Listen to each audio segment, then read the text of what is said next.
Can you drop the stage lights just a little bit? Come on. Peekaboo.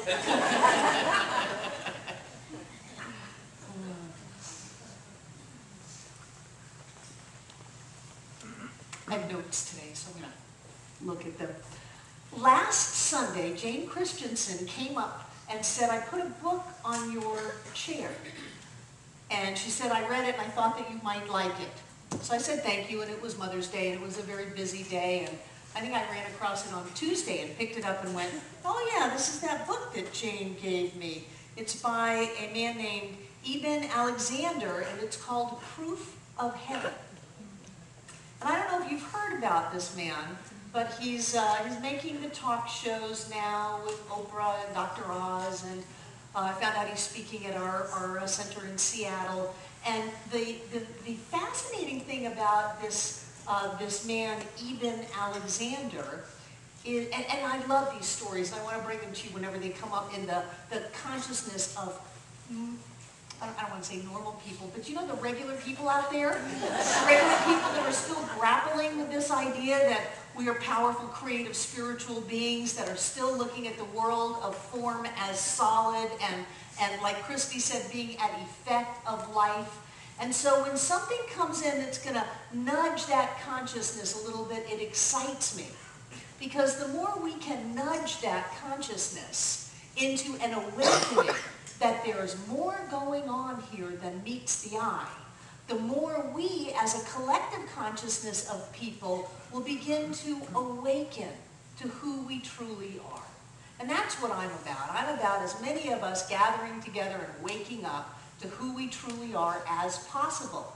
And so when I read this book, I was fascinated with it because this man is a highly trained neurosurgeon.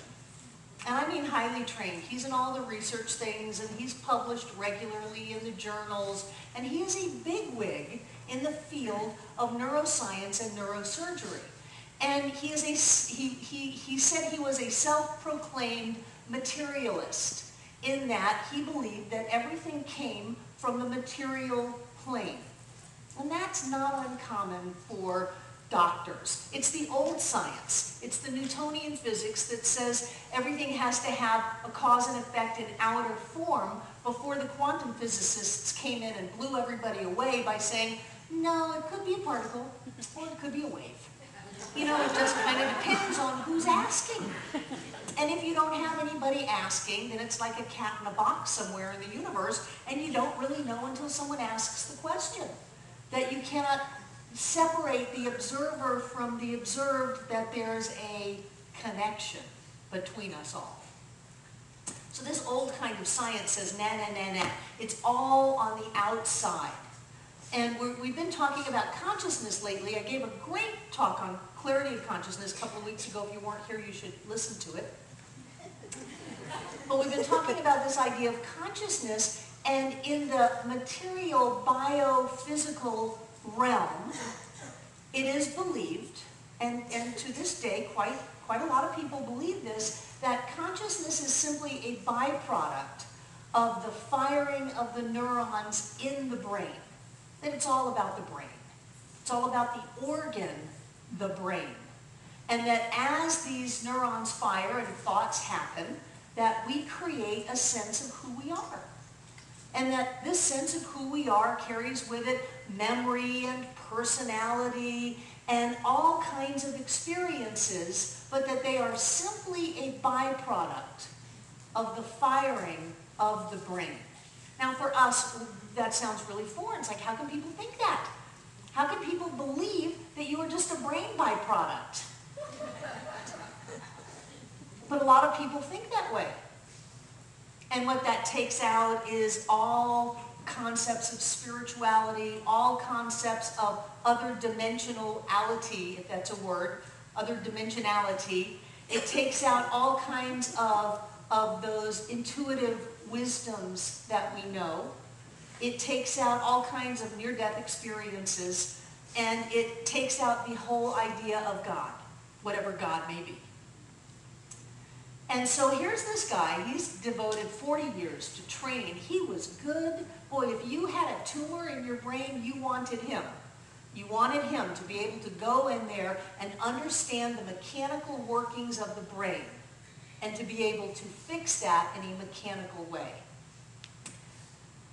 Well, isn't it funny how life happens? And so one day, this highly trained, highly skilled, highly thought of neurosurgeon named Dr. Eben Alexander woke up in the morning with a headache. He woke up in the morning with a really bad headache. And it got progressively worse until he ended up being taken by ambulance to the emergency room. And if you know any doctors, they don't like to go to the emergency room as patients. So he resisted going until he had to go. And by the time he went, he was completely out of control of his physical body, out of control of his thought process and his words. And so he went into the emergency room, and they had no idea what was wrong with him. And they did what they do, and he kept getting worse and worse and worse. And after many, many days of being in the ICU and being on a ventilator and being on all of the things that will mechanically keep the body functioning, they figured out that he had a never-before-recorded disease of the brain. He had a bacterial meningitis, an E. coli meningitis infection of his brain. Now, it was never recorded before because some people get that, but they have to have had something open up a way for the bacteria to get in. They either had to get hit on the head, or they were in a car accident, or they had brain surgery, which opened up a doorway for that bacteria to get in there. It doesn't just show up in your brain all by itself, except it did. And so this was very, very dangerous, and he was very, very sick. And this particular kind of bacteria, what it does is it attacks the brain from the outside in. And so it was attacking the outer layer of his brain called the neocortex. And in time, it would work its way down to the more primal areas, the limbic brain and the instinctual levels, and would kill him. But in the meantime, it completely shut down his neocortex. Now, the reason that this is important is that we think with our neocortex. We don't think with our limbic brain. We don't have memories, we don't have thoughts, we don't have visual skills, we don't have ideas, we don't have fantasies, we don't have dreams. And because he was a big, high muckety-muck doctor, they were monitoring him like crazy. He had all the people from the infectious diseases coming in. They thought he had, brought in something that was going to be a new plague and wipe out the country and all that. So they had all these people in, and they were regularly running brain scans on him and doing tests and having all of these recordings of the fact that his brain didn't work. It didn't have anything. It didn't have a flash of color. It didn't have a flash of light.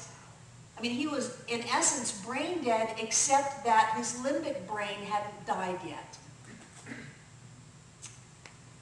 So they go through the experience, and he was in a coma for 7 days. They told his family he was going to die, that he would probably die the next morning. His 10-year-old son would not leave his bedside because his father was dying. He didn't want to go home that night.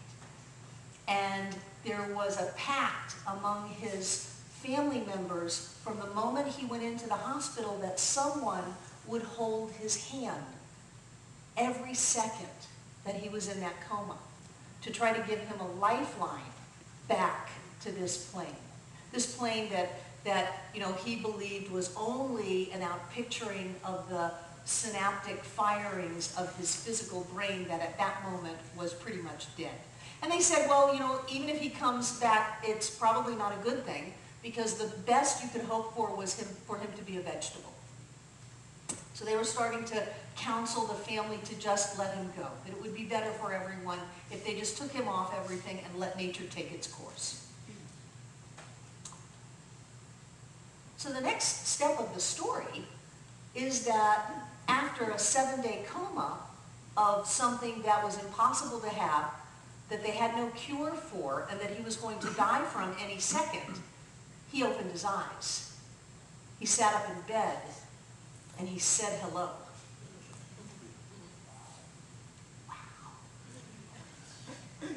Now that would be a really cool story all by itself, but that's just part of the story.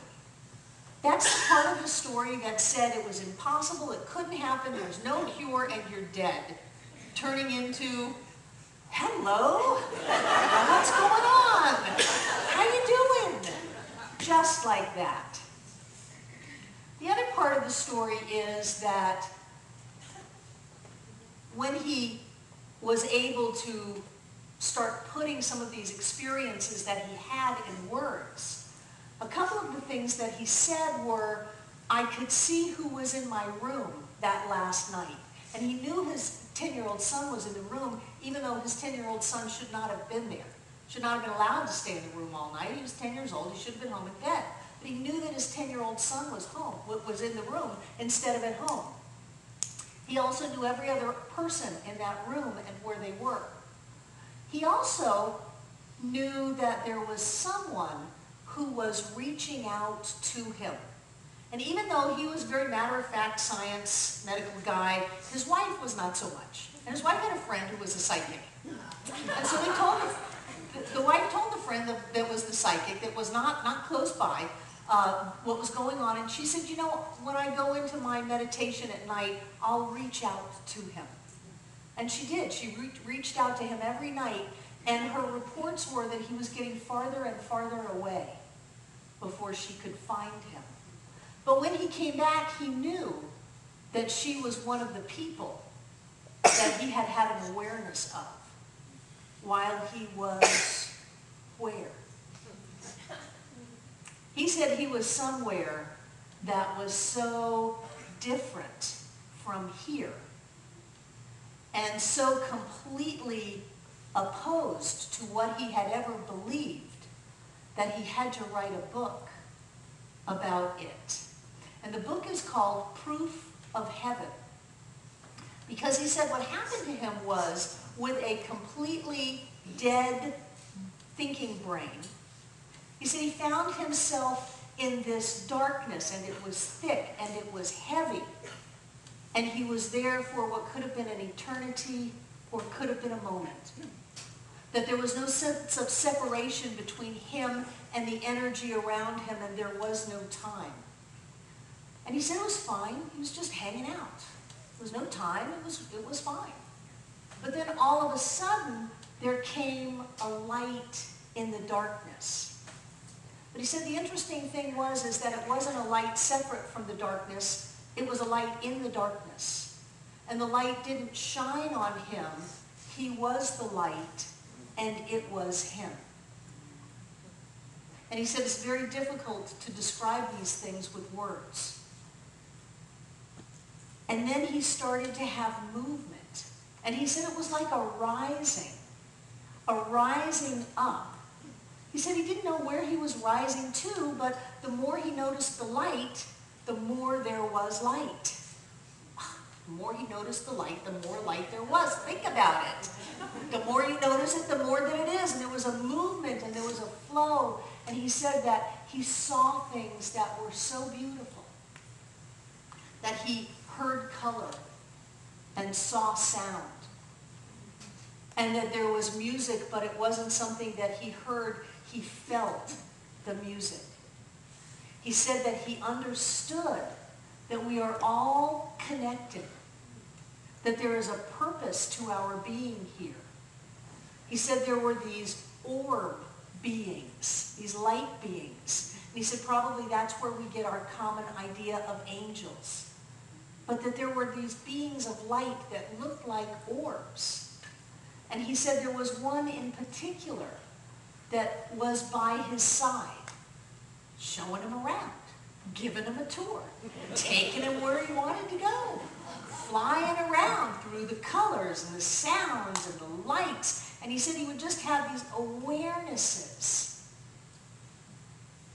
And he said it was totally transformative. He got 3 messages, and I want to share them with you. The first one is, you are loved and cherished.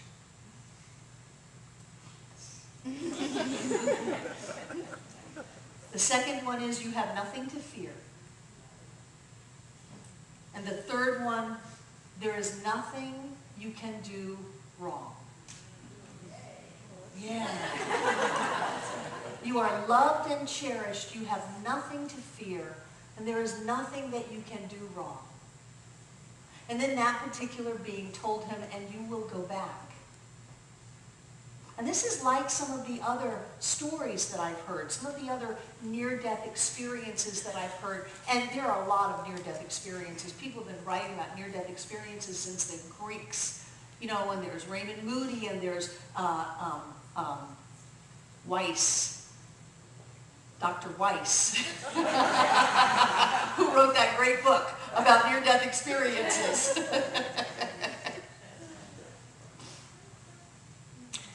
And one of the fascinating things that he talked about was that from his point of view, he is a unique person that could understand how having had this experience goes against all of the medical poo-poos, that those don't count, that when you're having a near-death experience and you see the light, that's simply an oxygen deprivation of the brain.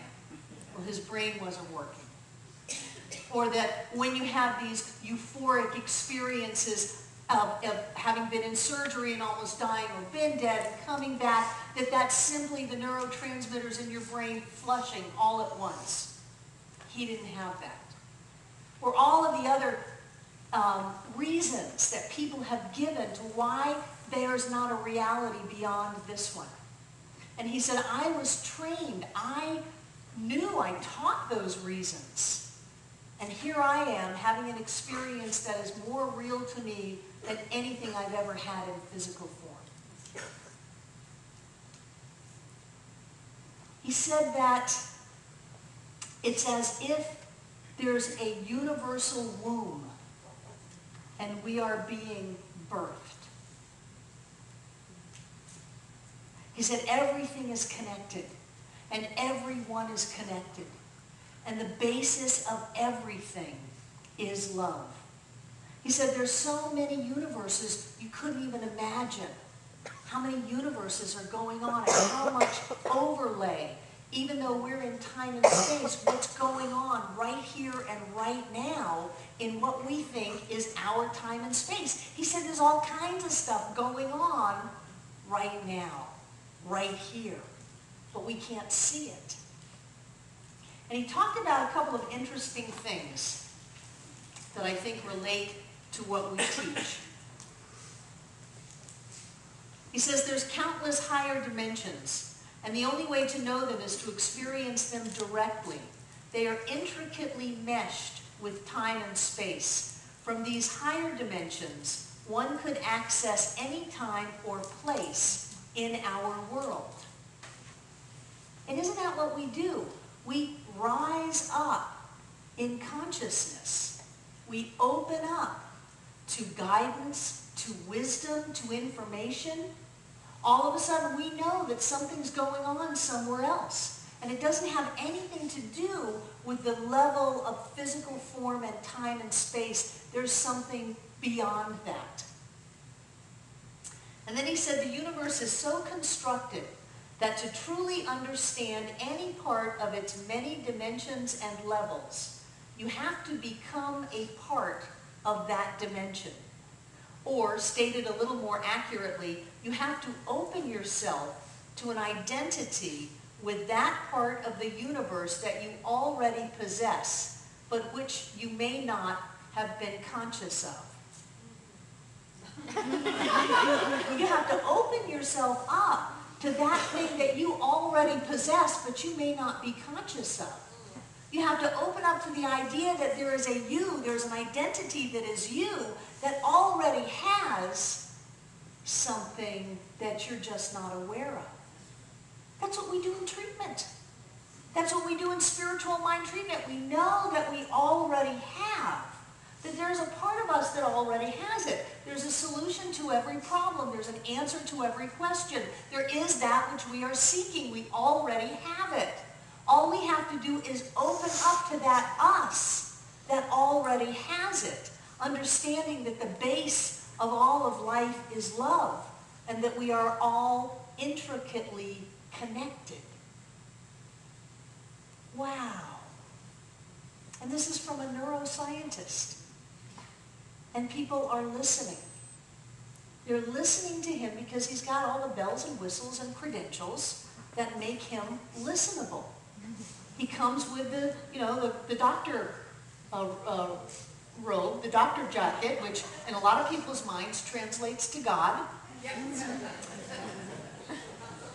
And he says, you are deeply loved. You don't have anything to be afraid of, and you can't do anything wrong. That we are birthing into a greater reality. That life on planet Earth, because it has so much of what Abraham would call contrast, actually allows us to experience and express free will at a level that we can't do in other places. And that you cannot have growth and expansion without free will. We can't be a bunch of robots and grow. We have to have free will. So as we're experiencing our lives with its ups and downs, get it, that you are bringing forth into the universal consciousness an opportunity for everybody to grow because we have free will. We can do whatever we want. He says free will is available at other planes, but it's so much less of a big deal than it is here.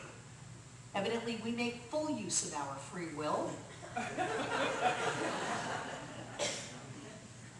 You know, I've always said we're light bearers. I've always said we're leading the way in the consciousness and the evolution of humankind, of all of life. I've always said that there's only love. I've always wanted to do a talk that says you can't screw this up. No matter what you did, no matter what you do, you can't screw this up. And stop being afraid. And here we have it coming into mass consciousness. I think it's so wonderful to be able to have this shared with millions and millions and millions of people as they start to get that they are not their bodies, that they're not simply a byproduct of their brain, that there is something within them that was never born and cannot die. I think it's so wonderful that we as a global people are waking up to this idea that there's not a God outside of us, there's a God within us, and that God within us connects us to everybody else, that it's all the same thing. And that sometimes it's very clear, and sometimes it may be a little murky, and that sometimes we have contrast, but that we have the ability to live our lives in love and joy, which is what we are meant to do. You're not a byproduct of your brain. Your brain doesn't own you. You own your brain. Your brain is a byproduct of you. You have a body, but you're not your body. My God, I'm so grateful my body keeps up with me. You know, I'm not in my body's in me, and I'm somewhere there just kind of dragging it along through life saying, come on, we got places to go, we got people to see, things to do.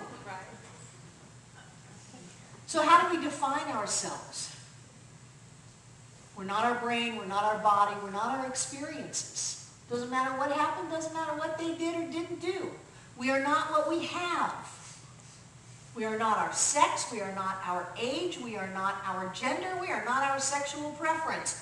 We are spirit, and we happen to be focused in time and space.